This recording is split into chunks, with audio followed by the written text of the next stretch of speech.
You ever finish the day and somehow your to-do list is longer than when you started?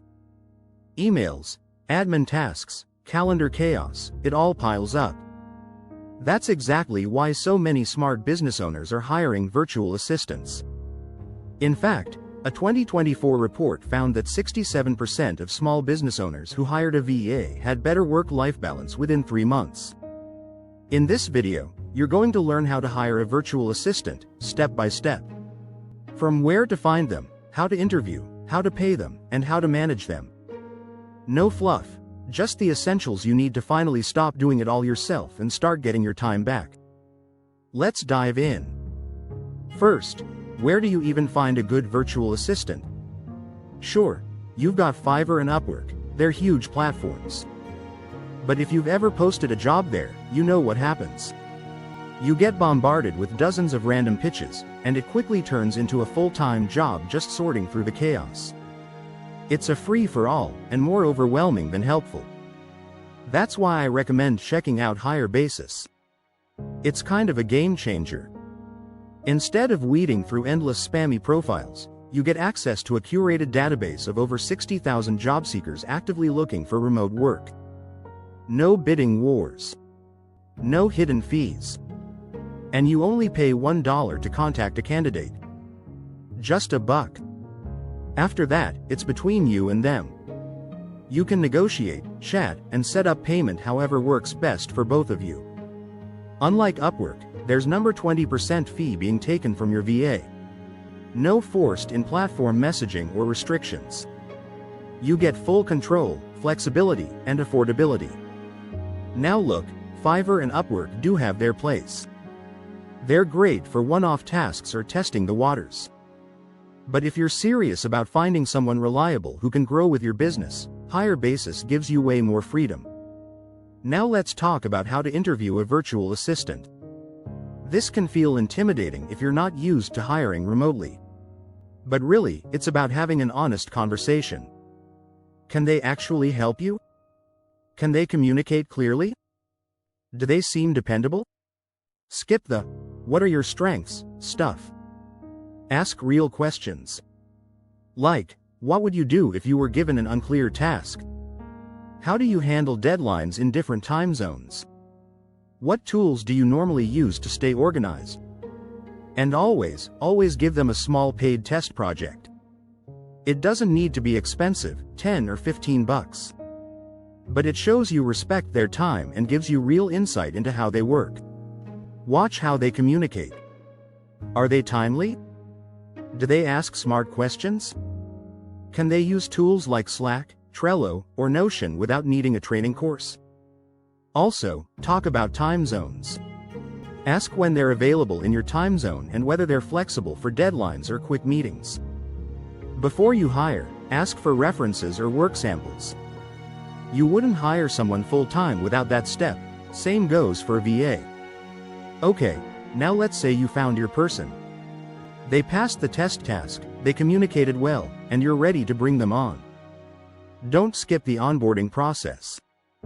It sets the tone for your entire working relationship. Start with a written job description, even if they've already accepted the role. Outline their tasks, the tools you expect them to use, how you want to communicate, and how often you want updates. Think of it like a mini playbook. Then, pick your tools and keep it simple. Slack or WhatsApp for quick messages. Trello, ClickUp, or Asana for tracking tasks. Google Drive or Notion for files and documentation. Set these up before their first day so you're not scrambling last minute. And record SOPs, standard operating procedures. These don't have to be fancy. Just record short videos using Loom or write a quick checklist. Show them how to format a blog post, answer a customer email, or log expenses. Once you've done it once, it's plug and play. Start your working relationship with a video call. Even if it's just 15 minutes. Walk them through tools, expectations, and build a little rapport. Then set simple milestones. Week 1. Get familiar and send daily updates. Week 2. Handle recurring tasks with light oversight. Week 3. Start working more independently. Check in often, give feedback, and celebrate small wins. Now, how do you actually pay a virtual assistant? Whether they're domestic or international, you want this to be smooth, for you and for them. Here are the most popular options. Wise, formerly TransferWise, is great for international payments. Low fees, real-time exchange rates. PayPal is convenient, but the fees can be steep. Payoneer is another solid global option. And if you're hiring full-time and want a hands-off, legally compliant solution, consider platforms like Remote or Oyster HR. They handle contracts, payroll taxes, and benefits. For domestic hires, you can use ACH bank transfers or even Zelle. But for international VAS, avoid wire transfers, they're slow and expensive. Set a consistent payment schedule. Weekly, bi-weekly, or monthly.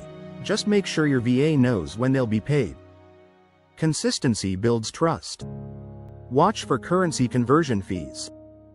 Tools like Wise and Payoneer offer transparent rates, and you can save money by paying in your VA's local currency when possible. If you're working with 1 or 2 VAS, simple invoices through Wave, QuickBooks, or even a spreadsheet can do the trick. For teams or long-term hires, consider payroll systems like Gusto, Deal, or Remote to streamline everything. And don't forget the legal stuff. For international VAS, you're not their employer, so no taxes withheld. But always have a contract in place outlining the scope of work, pay, and dispute terms. If you're in the US and hiring a domestic contractor, make sure to file a 1099 if you pay them over $600 in a year. So how much should you actually pay your virtual assistant? Rates vary depending on location and skill. As of 2025, here's a general guide. In the Philippines, expect to pay $5 to $12 an hour. Eastern Europe, 10 to 20. Latin America, 8 to 18. US, Canada, or the UK. You're looking at 20 to 50 plus per hour. It also depends on what kind of work they're doing. Basic admin tasks? Lower range. Tech support, social media, or project management. That's going to cost more. You can structure payments hourly, with a retainer, or as a flat monthly rate. Hourly is good for flexible, one-off projects. Retainers give consistency and make budgeting easier. Flat monthly rates are perfect for long-term, full-time help. If your VA has been with you for a while and they're doing great work, give them a raise. Even $1 an hour goes a long way. Bonuses, training, or extra time off, small things that help build loyalty. Quick tip: don't just hire the cheapest option. A VA who costs $6 an hour but needs constant guidance might end up costing you more than a $15 VA who just gets it. Lastly, let's talk about common mistakes to avoid. First, don't rush the hire. Take time to test, vet, and ask the right questions. Second, be clear with your expectations. VAS aren't mind readers. Third, don't micromanage, but also don't disappear. Create a healthy communication rhythm. Don't pick someone just because they're cheap. Pay for quality, it's worth it. Always use a contract. And have a backup plan. Life happens. Your VA might get sick or move on. Keep your SOPs updated and have a way to fill in if needed. Hiring a VA isn't just about getting help, it's about scaling your business the smart way.